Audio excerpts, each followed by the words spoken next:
Bonjour à tous et bienvenue dans le podcast Les Illuminations pédagogiques. Un podcast présenté par l'Action 3 du projet HEAL qui s'intéresse à des pédagogies brillantes. Mail, c'est quoi? HEAL, c'est un projet qui a pour vocation de former les ingénieurs en agroalimentaire de demain et de les accompagner dans le développement d'aliments innovants éco-conçus en s'appuyant sur des ressources et outils pédagogiques innovants. Je suis India, ingénieure pédagogique sur le projet HEAL basé à Oniris, à Nantes. Je suis Alban, ingénieur pédagogique sur le projet HEAL basé à l'Institut Agro-Dijon. Aujourd'hui, nous mettons en lumière les sciences cognitives avec notre invité du jour, Rémi Dornier, enseignant-chercheur à l'Université de Rouen-Normandie. Peux-tu te présenter? Donc Rémi Dornier, je suis enseignant-chercheur, maître de conférence à l'Université de Rouen-Normandie. Et je travaille sur la mémoire, sur la motivation, sur toutes ces capacités un petit peu transversales qui vont avoir une incidence sur nos apprentissages, à la fois en tant qu'élève et à la fois en tant qu'enseignant. Est-ce que tu peux nous définir les sciences cognitives? Je vais essayer de définir les sciences cognitives. Ça reste quand même un gros package avec beaucoup de notions, etc. Mais on pourrait se dire que ça va être un ensemble de disciplines en fait qui vont chercher à comprendre en fait comment fonctionne l'esprit humain de manière générale et plus largement comment fonctionnent les systèmes qui sont en capacité, en tout cas, de traiter de l'information. C'était en tout cas la définition qui était portée par un des pères fondateurs, qui est George Miller, dans les années 90. Et ça réunit en fait plusieurs sous-disciplines psychocognitives, neurosciences, linguistique, intelligence artificielle, philosophie de l'esprit et anthropologie cognitive. Et en fait, l'objectif global, c'est d'écrire et expliquer les mécanismes sous-jacents à la cognition, perception, mémoire, langage, raisonnement, émotion, etc. En gros. Ok. Est-ce que tu peux nous expliquer, quelle est la différence entre les sciences cognitives et les neurosciences? Neurosciences, ça va être plutôt la dimension cerveau, système nerveux, en fait, tout ce qui est structure, fonctionnement, là, un petit peu les bases plutôt biologiques de nos comportements. Les sciences cognitives, c'est plutôt le traitement de l'information, si on caricature un petit peu dans les grandes lignes. Et en fait, moi, j'aime bien distinguer ça en disant que les neurosciences, ça permet de comprendre un petit peu, en fait, comment est-ce que nos neurones s'activent d'un point de vue cérébral, etc. Et la cognition, de manière générale, c'est plutôt quelles sont les opérations mentales, quelle est la manière dont on traite l'information à ce moment-là, en fait. Donc, c'est deux approches qui sont différentes, mais totalement complémentaires. Notre podcast, il s'intéresse à la pédagogie. Est-ce que tu pourrais, toi, un peu nous parler du lien qu'on peut faire entre sciences cognitives et pédagogie? Ouais, complètement. Vous prêchez un converti, hein. Je pense que le lien il est absolument central, hein. Moi, la manière dont je vois les choses, c'est que les sciences cognitives, de manière générale, ça étudie en fait comment est-ce que, en tant qu'être humain, on apprend. Donc, ça semble être une ressource majeure, hein, pas la seule bien sûr, mais une ressource majeure dans le cadre de la pédagogie, parce que ça va nous permettre beaucoup de choses, hein, à identifier quelle stratégie d'apprentissage est efficace, quelle stratégie ne l'est pas, comprendre tous ces mécanismes qu'on a évoqués avant, mémoire, attention, arriver à repérer tout ce qui va être de l'obstacle cognitif, la charge mentale, comment est-ce que je vais surcharger mes étudiants, mes élèves, etc. Comment est-ce que je peux un petit peu faciliter leurs apprentissages et aussi, en tant qu'enseignant, arriver à rendre mon cours un peu plus mémorable, un peu plus facile à retenir, etc. Ça a aussi une dimension pour lutter contre les neuromythes. Ça permet aussi d'un petit peu de remettre à niveau les connaissances scientifiques sur la question. En fait, l'idée générale, c'est que ça permet d'apporter une base empirique pour améliorer l'enseignement. En fait, on se base sur des données probantes pour arriver en fait à soutenir cet apprentissage enfants, adultes, apprenants de tout âge. Ok. Tu as parlé de plein de points intéressants, dont la mémoire. Donc, est-ce que tu peux nous expliquer le fonctionnement de la mémoire et de l'oubli aussi?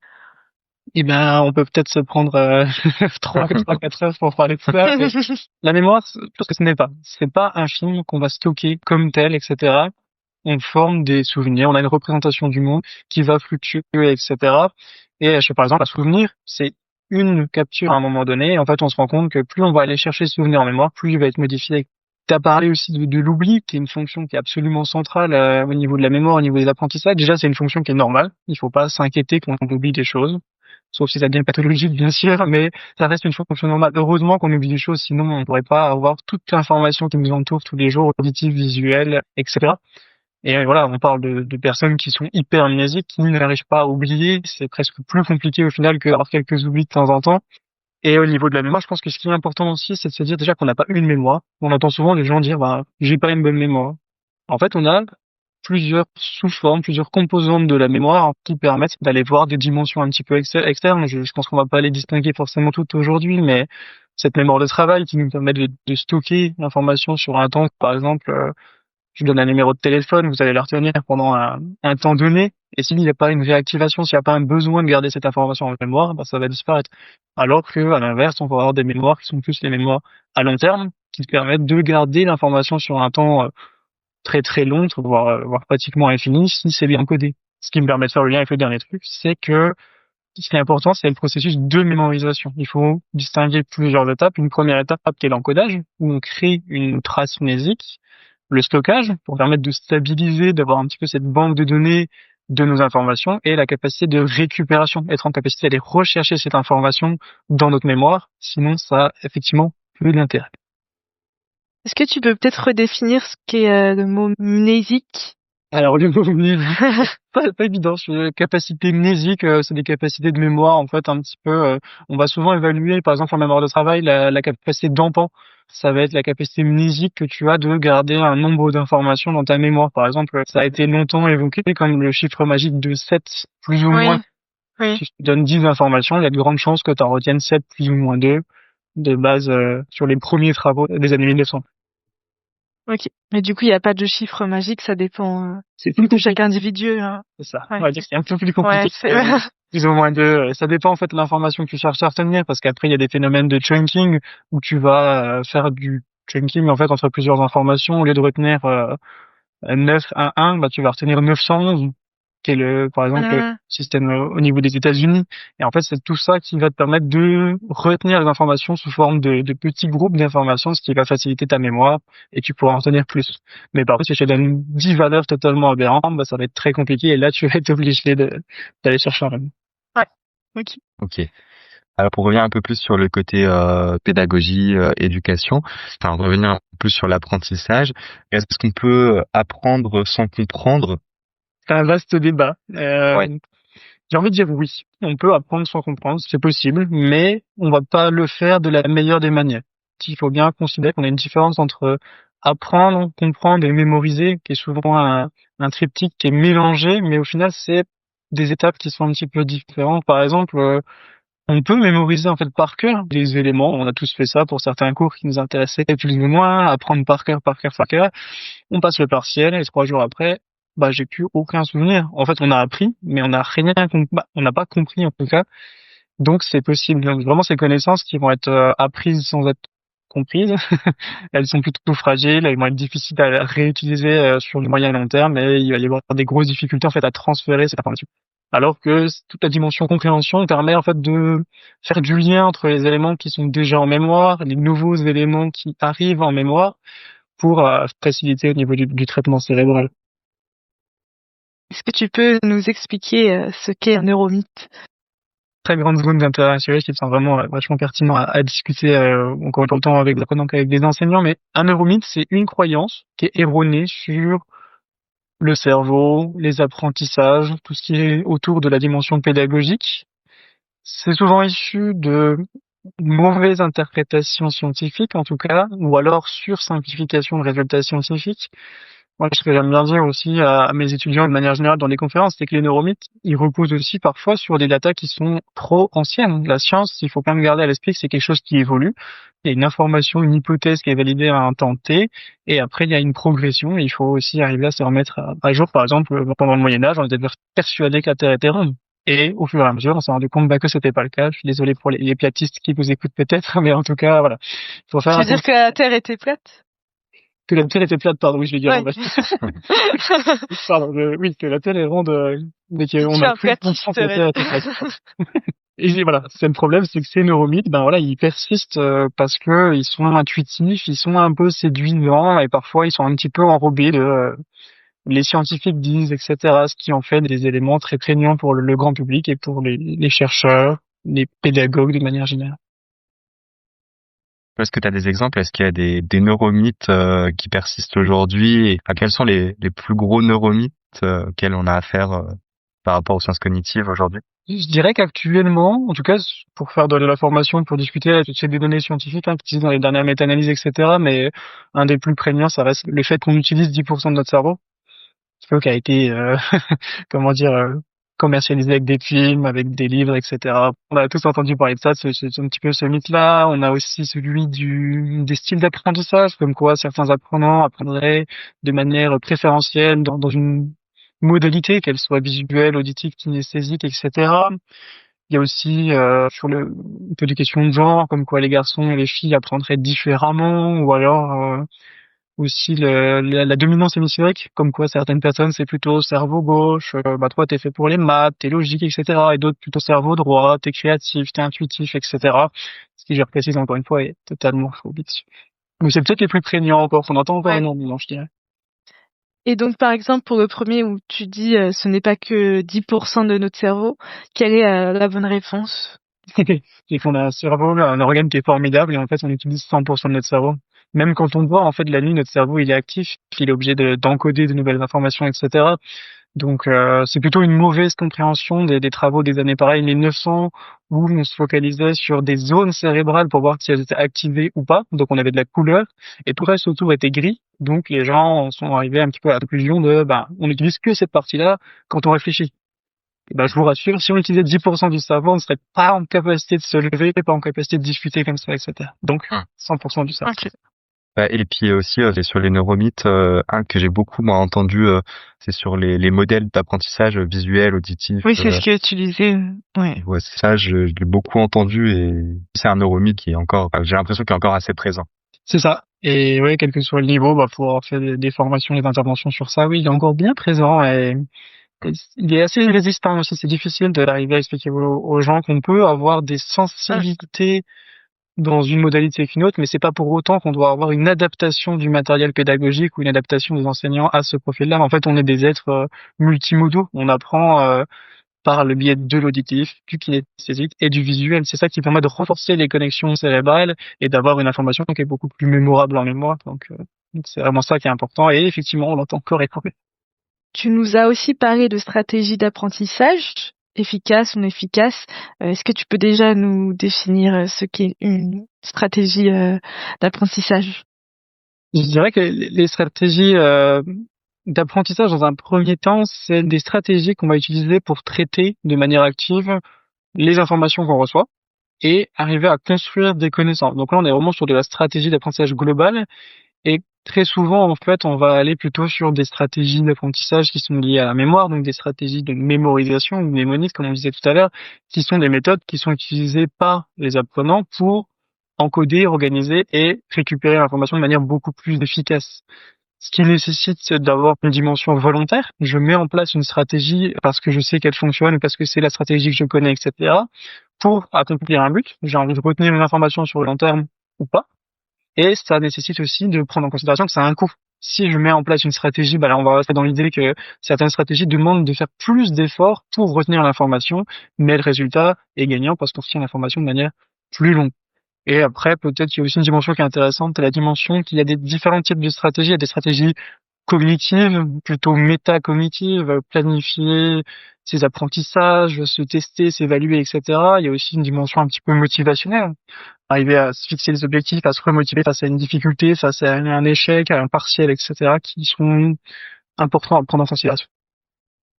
Pour revenir sur les stratégies d'apprentissage, quelles sont les stratégies qui sont le plus utilisées par nos étudiants et est-ce qu'elles sont efficaces ou pas? Ou quelles sont les plus efficaces et celles qui sont peut-être moins efficaces? Ça va être un petit peu triste à dire, mais nos étudiants n'utilisent pas les meilleures stratégies. Je ne leur jette pas la pierre. Je suis le premier à ne pas avoir utilisé ces stratégies parce que je les connaissais pas. Moi, j'ai fait le test avec mes étudiants, puis on regarde la littérature. Ce qu'ils adorent forcément, c'est relire. Relire de manière passive, quel que soit l'âge, que ce soit pour relire une poésie 20 fois parce qu'on est en CM1, CM2, ou relire sa petite note cartonnée à l'université, c'est vraiment de la relecture de manière un petit peu passive mais répétitive. Le surlignage, on a tous eu des collègues à l'université qui avaient des jolies feuilles avec des surligneurs violets, jaunes, etc. C'est très mignon, mais ça marche pas très bien. Ou alors, il y a aussi l'apprentissage massé. Toute la journée du lundi, je vais bosser les statistiques parce que j'ai mon partiel le lendemain, donc je me focus vraiment sur cette thématique et je ne change pas, j'essaye pas de de changer mes pratiques, mais je reste vraiment 24 heures bloqué sur ça. Et c'est des stratégies qui peuvent être efficaces. Je dis pas que c'est pas du tout efficace, mais elles sont peu efficaces et surtout leur efficacité va se trouver dans un temps vraiment très court. On a tous fait à relire un cours juste avant de rentrer à un partiel, ben ça peut servir si on tombe sur la bonne notion qui est évoquée 5 minutes après, ça peut avoir un effet, mais par contre c'est très difficile de se dire que cette notion-là elle va être retenue sur plusieurs mois, plusieurs années, etc. Donc c'est vraiment une question de temporalité qui est importante aussi. Donc, Pour le partiel, en fait, on réactive la connaissance avant de l'oublier, en fait. C'est du bachotage, quoi. c'est du bachotage et couplé avec un peu de chance. Parce que si on n'a pas lu la bonne partie du cours, bah, C'est sûr. Quelles sont celles qui seraient plus efficaces sur du long terme? Alors, toutes celles qui vont être plus efficaces sur le long terme, c'est celles qui vont permettre de consolider l'information, de récupérer de manière active l'information, tout ce qui va être de l'élaboration autour de la trace mnésique. Les plus connus, en tout cas, quand on regarde les méta-analyses qui parlent de stratégie d'apprentissage, on parle souvent de testing effects, donc le fait de se tester, de s'évaluer, hein. Ça a souvent une dimension un peu péjorative d'évaluation, mais le fait de se tester, c'est pas forcément un partiel noté. Ça peut être un mini QCM en début de cours. Bah, qu'est-ce qu'on a fait la semaine dernière? On ferme son cahier, on essaie de réfléchir à, ok, qu'est-ce qu'on a besoin à travailler sur la mémoire, c'était quoi les différents types de mémoire, etc. On force l'effort cognitif à aller rechercher l'information, ce qui permet d'ailleurs de voir, de un, est-ce que j'ai retrouvé l'information, et de deux, bah, de l'ai pas retrouvé, qu'est-ce qu'il faut que je fasse, est-ce qu'il faut que je modifie dans mes apprentissages pour pouvoir retrouver cette information. Donc ça a une dimension un peu de se tester, ça marche à tous les âges, hein. Que ce soit pour une poésie en CM1, CM2, je vais rester sur mes poésies, hein, ou que ce soit à l'université pour vérifier qu'on a bien acquis une notion, une définition, une date, etc. Et c'est assez facile à mettre en place, que ce soit par des flashcards, donc sous un format numérique, ça peut être par le biais de boîtes de Leitner, sur des formats pratiques, très faciles à mettre en place. Après, il y a quoi comme stratégie qui peut être aussi importante, c'est le spacing effect, donc arriver à dispenser ces apprentissages. Je connais ma notion aujourd'hui, et ben je vais retravailler dessus demain, et après je vais espacer de 3 jours, puis de 7, etc. pour vraiment avoir cette récupération qui va être expansée. On va faire l'effort d'aller récupérer l'information pour bien la consolider. Et tout à l'heure, je parlais de stratégie qui n'était pas efficace, donc cet apprentissage qui était massé, où on fait toute une journée sur les mathématiques, et au contraire, les résultats de la recherche montrent plutôt qu'il faudrait, en fait, comment dire en français, entremêler, je dirais, interleaving, pour permettre de dire, bah, je travaille 2 heures sur les maths, puis après, je travaille 2 heures sur du français, puis après 2 heures sur de la géo. Et en fait, ça marche beaucoup mieux que toutes ces stratégies d'encodage superficiel qu'on a pu évoquer juste avant. Ok. Est-ce que tu aurais des conseils à donner aux enseignants qui souhaiteraient intégrer des sciences cognitives dans leur enseignement ou donner des conseils à leurs étudiants? Pour soutenir l'apprentissage, tout simplement, aussi, ouais. Je dirais qu'un des premiers conseils qui est un petit peu peut-être bateau, mais c'est de se former. Et il faut faire attention à pas se lancer encore perdu dans une nouvelle thématique sans avoir les tenants et les aboutissants, parce que ça peut aussi, comme on parlait de neuromythe tout à l'heure, hein, être persuadé que ça fonctionne. On se rend compte sur un petit échantillon que ça fonctionne, donc on a tendance un petit peu à foncer tête dans le guidon. Il faut s'appuyer, comme on l'a vu juste avant, hein, s'appuyer sur de la récupération qui est active, hein. Ça va être des quiz, ça peut être des mini-tests. Je pense à WooClap, des applications qui sont vachement utiles pour ça. Se passer des rappels dans le temps, pas se focaliser sur un cours en septembre et puis après on oublie le cours et puis il y a le bac qui est à la fin d'année et puis on n'a jamais revu le cours. Si on a pu espacer, on a pu revoir la notion au fur et à mesure, ça permet à l'élève d'être beaucoup plus actif. Varier un petit peu les pratiques, comme on a dit, hein, pas se focaliser, encore une fois, cette question de modifier les apprentissages et pas se focaliser, j'ai mon partiel le lendemain, donc je fais que ça. Ça marche pas aussi bien. On peut aussi encourager l'explication, arriver un petit peu au niveau métacognition, donc avoir une pensée sur ses propres pensées pour expliquer, reformuler, argumenter. C'est un peu l'effet professeur. J'ai une notion, je vais essayer de l'expliquer à mon camarade pour voir s'il a bien compris toute la subtilité, etc. Et c'est là qu'on se rend compte que c'est pas si facile et que ça permet aussi de voir les lacunes et en même temps ce qu'on sait déjà. Donc ouais, vraiment la métacognition, ça me semble être quelque chose de central, hein, vérifier cette compréhension, cette bonne acquisition des compétences. Peut-être un élément plus personnel, mais je pense qu'il y a aussi un travail à déconstruire les neuromythes qui sont encore présents dans les salles de classe, quel que soit l'âge, quelle que soit la formation, et qui me semble aussi relativement important, quoi. Ok. Des conseils aussi qui peuvent donner aux étudiants. Limiter les distractions peut-être, ce qui va nous permettre d'être vraiment concentrés, d'être très attentifs sur la tâche. Forcément, si on va caricaturer, mais s'il y a le téléphone qui sonne, s'il y a quelqu'un qui fait du bruit à côté, ça nous empêche d'être à fond et d'être bien concentrés sur la tâche. Privilégier de réviser relativement tôt et surtout régulièrement, hein. Ça semble assez central, je sais que c'est pas toujours évident, etc. Mais c'est le fait d'arriver à avoir cette récupération étape par étape qui permet de consolider l'information, en tout cas sur du long terme. Et après, il y a toutes des notions aussi qui peuvent être intéressantes en termes d'hygiène de vie, je dirais, que ce soit le sommeil, hein, comme on l'a dit, hein, le sommeil ça permet pas d'apprendre, mais par contre ça permet de consolider ce qui a été appris au niveau alimentation, au niveau activité physique, qui permettent au niveau du corps humain en fait d'avoir vraiment un fonctionnement qui serait optimal dans le meilleur des mondes, on va dire. Pour que les enseignants puissent peut-être aller un peu plus loin s'ils veulent se former sur le sujet, est-ce que tu aurais des ressources à conseiller? Oui, bien sûr. Ça dépend déjà des niveaux. Je vais peut-être commencer par les petites classes. Il y a un super livre qui a été écrit par Grégoire Borst et Mathieu Cassotti, qui travaille au niveau de Paris Cité, qui est vraiment top au niveau du Labcidé, qui s'appelle C'est pas moi, c'est mon cerveau. Un livre avec une couverture jaune avec un petit cerveau dessus, qui permet d'avoir un double ton, je trouve en tout cas, à la fois pour les parents, pour expliquer des notions, pour comprendre des notions, et aussi pour en discuter avec les enfants, qui permettent d'avoir vraiment plusieurs sur les émotions, sur la mémoire, etc., qui permet d'avoir une double explication et qui fait aussi un moment, je trouve, familial, qui est vachement instructif et qui peut clairement être utilisé dans les salles de classe aussi. Après, plus on va monter dans les niveaux d'études, etc., je conseillerais un super livre. En anglais, c'est Make It Stick. Mets-toi ça dans la tête, de Brian Rodiger McDaniel. C'est un ouvrage qui est vraiment génial, qui est très solide, qui est un petit peu romancé pour expliquer tout ce qui a été fait sur les travaux, sur les stratégies d'apprentissage, sur la mémoire, etc. depuis les années d'après-guerre. Donc il y a vraiment une évolution, on voit, et c'est vraiment génial d'un point de vue à la fois historique et à la fois de voir l'évolution, d'avoir les bons éléments, et je trouve vraiment génial et qui est accessible surtout à différents profils d'apprenants, de lecteurs, etc. Et après, il y a tout ce qui est de la littérature un peu plus scientifique. T'as les deux Boeck, typologie cognitive, neurosciences et éducation, qui sont vraiment des livres, des bibles, hein, pratiquement très géniales, bien sûr, mais pas faciles à lire. Il faut déjà avoir quelques notions, mais c'est une maison d'édition qui est vraiment géniale pour avoir des connaissances scientifiques. Ou pareil, la psychologie de l'attention d'un collègue qui a travaillé sur ça, où il y a vraiment toutes ces sous-notions qui sont traitées et qui pourraient être intéressantes. Est-ce que tu veux rajouter quelque chose? Un mot de la fin. Encore une fois, je suis un fervent défenseur des sciences cognitives, de tous les apports. Je pense que ce qui est intéressant, c'est aussi le travail interdisciplinaire, transdisciplinaire entre les différents collègues, entre les différentes disciplines, qui permet en fait d'aller aider les élèves qui sont les premiers concernés et les apprenants de manière générale pour arriver à... J'aime bien utiliser une métaphore, mais je trouve que les sciences cognitives, ça permet d'avoir des bases d'une maison qui pourraient être solides. Et après, sur cette base solide, on va pouvoir mettre différentes briques qui vont être des maths, du français, de l'histoire, etc. Mais on a vraiment une base centrale et surtout transversale qui permet de s'appliquer dans tous les apprentissages, quels qu'ils soient. Donc voilà, je vous encourage à venir dans ce doux monde des sciences cognitives.